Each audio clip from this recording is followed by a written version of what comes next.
Imagine for a second that you are sitting in a cold, concrete holding cell. Yeah. The air is stale. The ticking of a clock somewhere down the hall feels like incredibly loud. You have committed a serious crime. You have been caught dead to rights, and you are staring down the barrel of a decade in a miserable, unforgiving prison. Sounds pretty bleak. Right. The walls are literally closing in on you. The panic is rising in your chest, and you realize you have one last desperate play. You decide to fake insanity. The classic move. Exactly. You figure, how hard could it be to act a little crazy? You talk to the walls, you swat at a few imaginary spiders, you babble incoherently, and boom, you get transferred to a comfortable psychiatric hospital instead of a cell block. If only it were that easy. Right. But how hard is it really to pull that off? There is an old Japanese proverb mentioned in the source material we're exploring today, and it simply says, thieving begins with lying. Oh, that's good. It points to the slippery slope, a dark psychological space where deception takes root, and eventually it just kind of takes over. And that proverb perfectly sets the stage for what we are looking at. Today's deep dive focuses on a fascinating classic medical text examining what early psychiatrists called simulated insanity, which is what we commonly refer to today as malingering. Right. We are going to explore the psychological tightrope of faking madness, the ingenious and honestly sometimes brutal ways early diagnosticians tried to catch these malingerers, and the terrifying reality that pretending to be insane can actually alter your biology. Which is just wild to think about. It really is. It could drive you right to the edge of the abyss. It's just such a pervasive cultural myth that faking insanity is an easy get-out-of-jail-free card. I mean, we've all seen the movie trope. Oh, absolutely. The criminal acts erratic, the doctors rub their chins and look fooled, and the bad guy gets away with it. But diving into this text completely shattered that illusion for me. Yeah, the early medical professionals actually initially thought they could spot a faker from a mile away. Right, like it would be obvious. Exactly. But modern psychiatry reveals it is one of the most grueling, near impossible feats a human mind can attempt. The sheer physiological toll of a sustained deception is just staggering. Staggering is the right word for it. The text points out that a truly successful simulation is exceptionally rare because it demands an extraordinary, ceaseless amount of energy. The author uses the term psychic toughness. Psychic toughness. Yeah. We are not talking about telling a single lie to a police officer. We are talking about maintaining a highly complex, erratic deception for weeks or even months. Without a single break in character. Right. 24 hours a day. And the most compelling part is that this level of deception cannot remain purely mental. It eventually bleeds into the body's vasomotor processes. Okay, vasomotor processes. That implies the autonomic nervous system, right? Like the things happening in your body that you literally cannot consciously dictate. That is the crucial distinction, yeah. Vasomotor functions control your blood pressure, your heart rate, whether your pupils dilate, whether you break into a cold sweat. You can't just fake a cold sweat. Exactly. You cannot just command your blood pressure to drop because it fits your performance. The text notes that maintaining the psychic toughness to fake madness eventually overrides these autonomic systems. Wow. And the author is very specific about who actually possesses the bizarre disposition to even attempt this, pointing specifically to thieves and poisoners. Poisoners. That is so specific. I know, right? There's this fascinating observation from a researcher named Krauss, included in the text. He noted that common criminals, so someone who commits a crime of passion, for instance, they lie clumsily. Like it's obvious they're lying. Yeah, their lies are palpable and easily broken. But thieves lie skillfully. Krauss says they lie unthinkingly, that it has become so much second nature to them that they actually believe their own lies. But why thieves specifically, though? I mean, I guess a crime of passion is impulsive, but thieving requires premeditation. That's a huge part of it. It requires constructing a completely false reality for the victim. I suppose if your daily survival depends entirely on deception, the cognitive dissonance of constantly lying would start to erode the boundary between truth and fiction in your own brain. Spot on. A thief lives their life anticipating scrutiny.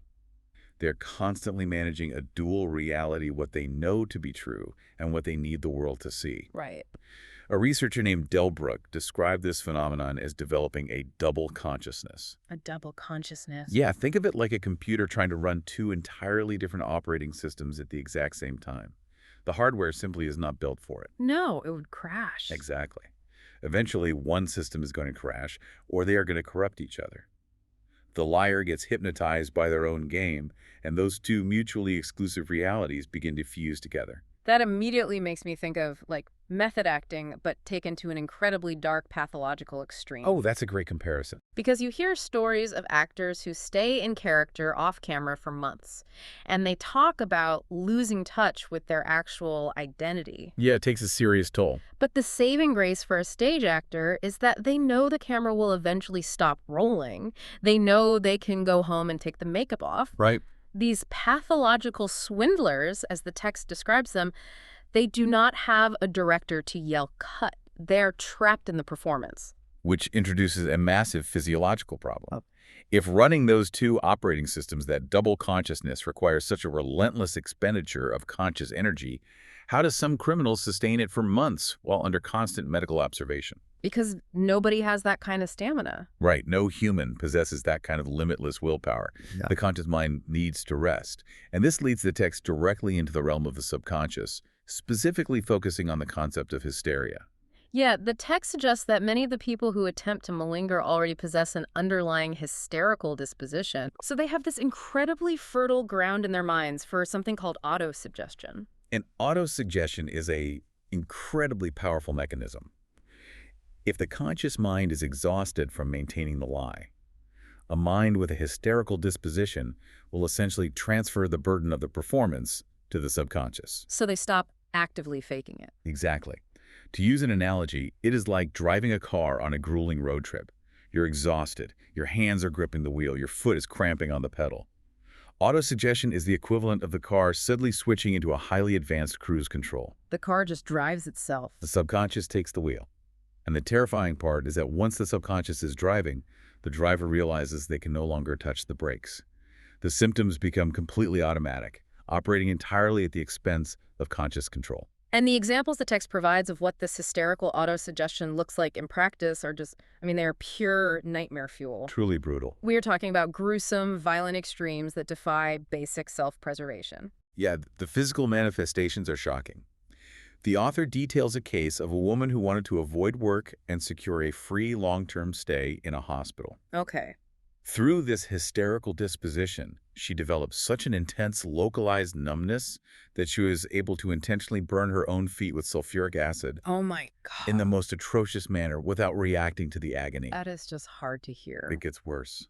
There is another case documented where a woman systematically killed off her entire dovecot, all of her pet doves, just to harvest their blood so she could simulate coughing up blood from her lungs. Wow.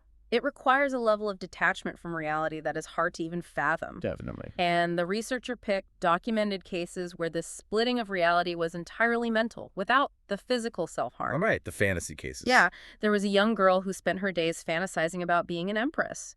She painted this royal life in such glowing, obsessive colors that it caused a total fracture in her consciousness. The complete break. Yeah, she entered what the doctors called a twilight state, where the fantasy permanently overwrote her reality. And there was another girl who daydreamed about perilous situations to the point where she staged an elaborate fake assault on herself, literally tying herself to a table. Which is just so incredibly elaborate.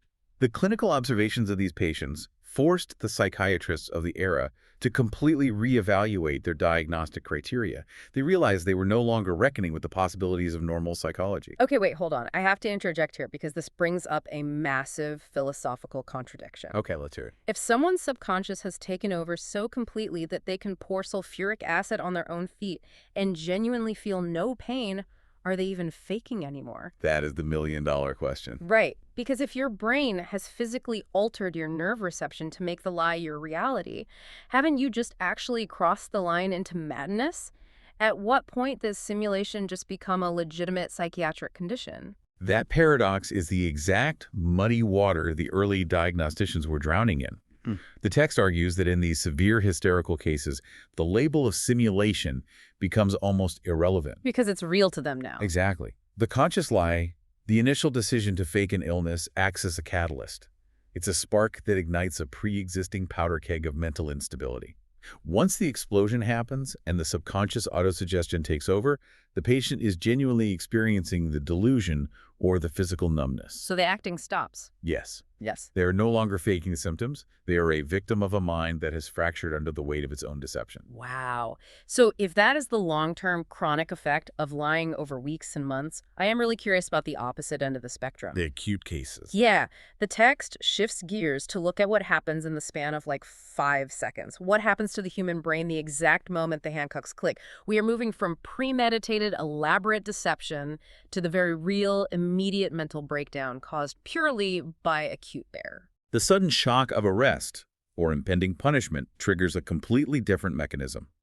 The text cites the work of Pierre Janet, a pioneering psychologist who studied the effects of trauma. Right, Jenna. Janet proposed that violent, sudden emotion has a literal decomposing action on the mind.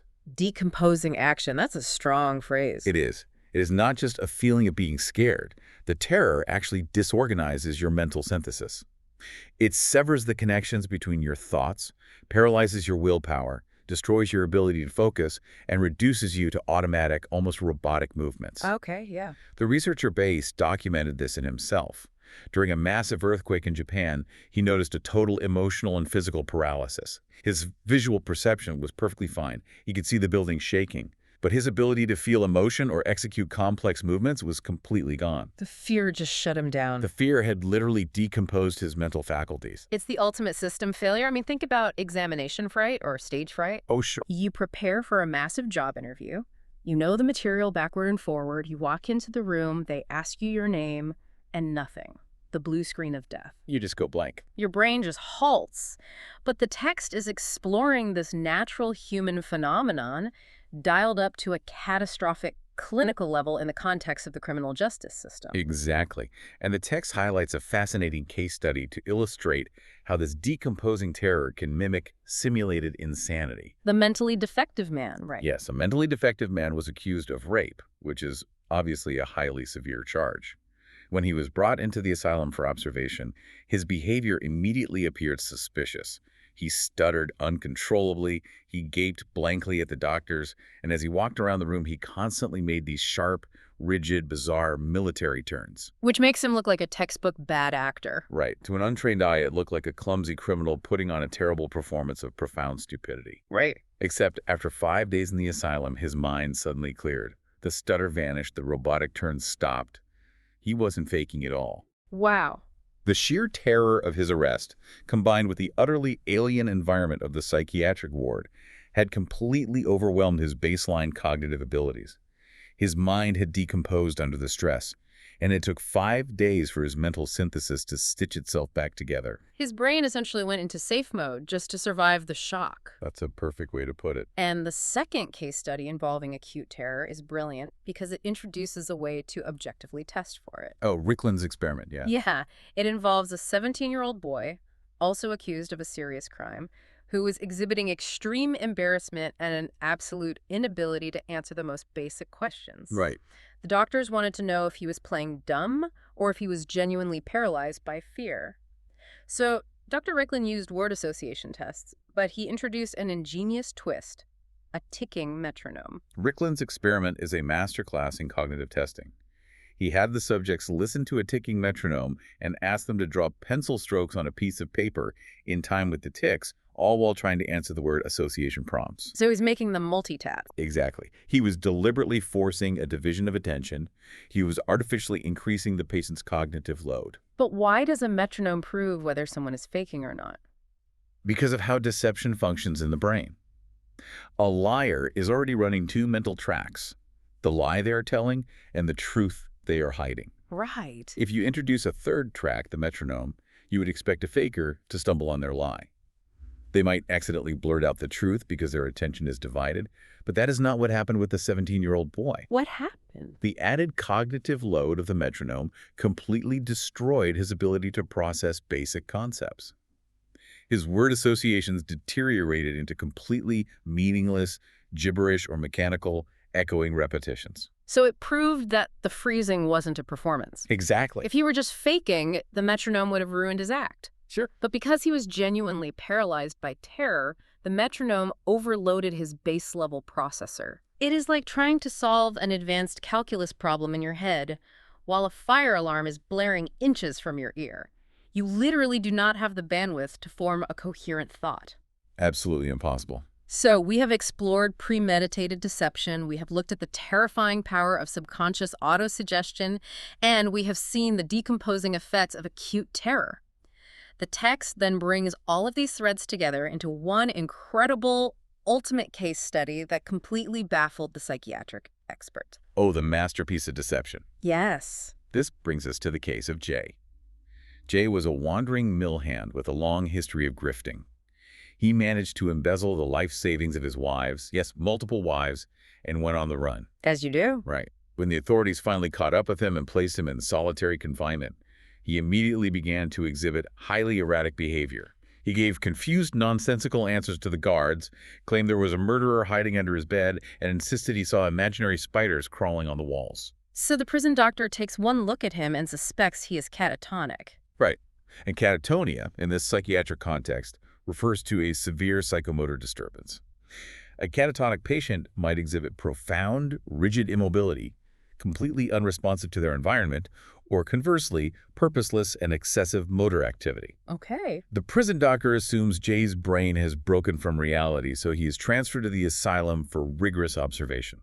And Jay's behavior under observation is this fascinating, contradictory puzzle. Yeah, it really is. The doctors ask him to lock a door, and he deliberately tries to jam the key into the keyhole upside down. Which is just too obvious. Right. And they hand him a matchbox, and instead of sliding it open, he forcefully breaks it open from the side. Right, acting like he doesn't understand basic objects. Exactly. Yet he seamlessly extracts a match, successfully strikes it, lights a candle, and puts the match out correctly. It is this bizarre cocktail of feigning gross incompetence while accidentally revealing perfectly intact fine motor coordination. The doctors, heavily suspecting a simulation, decide to test his endurance.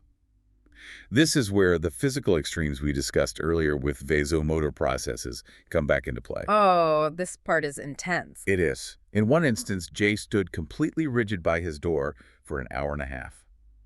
He did not move a single muscle until his body began to fail. An hour and a half. Yeah. He broke into a profound cold sweat. The color drained from his face, and he genuinely fainted, collapsing unconscious onto the floor. Because he locked his knees or just stood too rigid for too long. Exactly. On another occasion, he aggressively, repeatedly banged his head against a heavy door head first.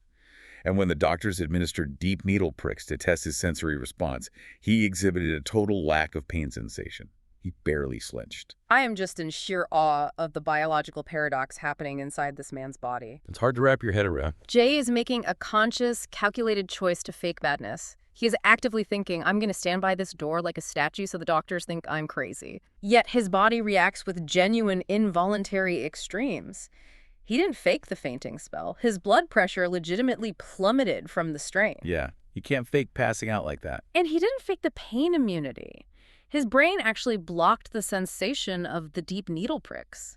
He pushed his conscious lie so deep into his psyche that his biology fundamentally altered itself to accommodate the performance. It's terrifying. But then, after all of that unimaginable effort, he breaks. He does. On day 6 of his intensive observation, Jay suddenly snaps out of his catatonic state. He urgently demands a private interview with the medical staff.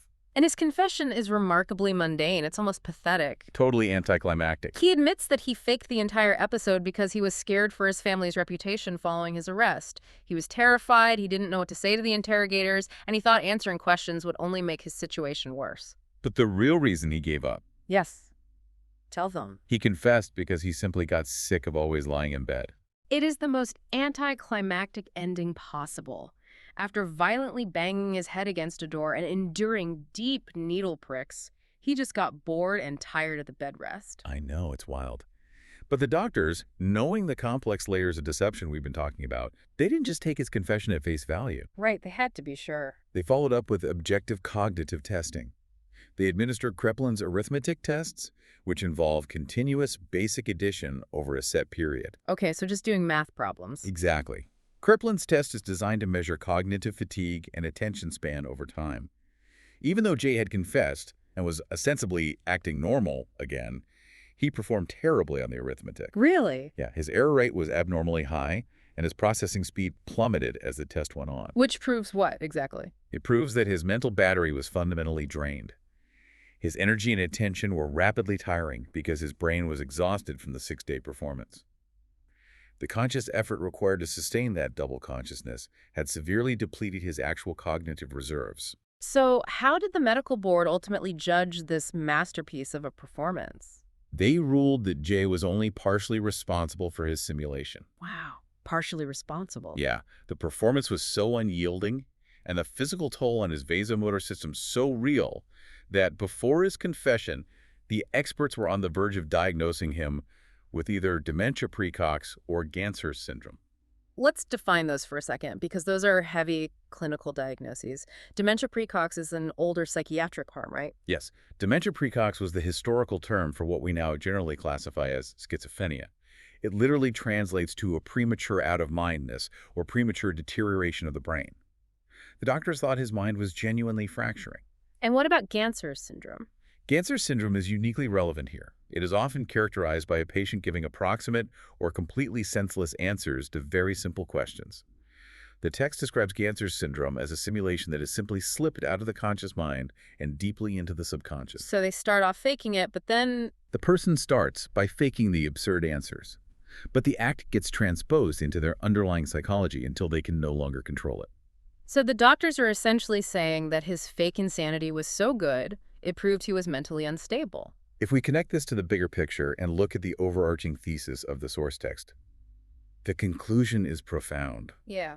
The author argues that the very act of successfully simulating insanity is, ironically, clinical proof of a highly abnormal, degenerate mental disposition. Because a healthy person couldn't do it. Exactly. A truly healthy, well-adjusted mind simply cannot sustain that level of intense, unyielding deception without breaking character or without the hardware of the brain crashing entirely. The line between faking madness and actually descending into it is razor thin and perhaps non-existent. Catching the malingerer, then, isn't just a matter of playing detective, looking for a slip-up and yelling, "Gotcha." Far from it. It is about untangling a deeply complex, chaotic web. The diagnostician has to separate the premeditated conscious grift from the creeping reality of subconscious autosuggestion. Right. They have to account for profound psychological vulnerability, the paralyzing effects of acute terror, and the physical limitations of the human nervous system. It's not binary. It's not like looking at a broken bone on an X-ray. It remains the ultimate diagnostic muddy water.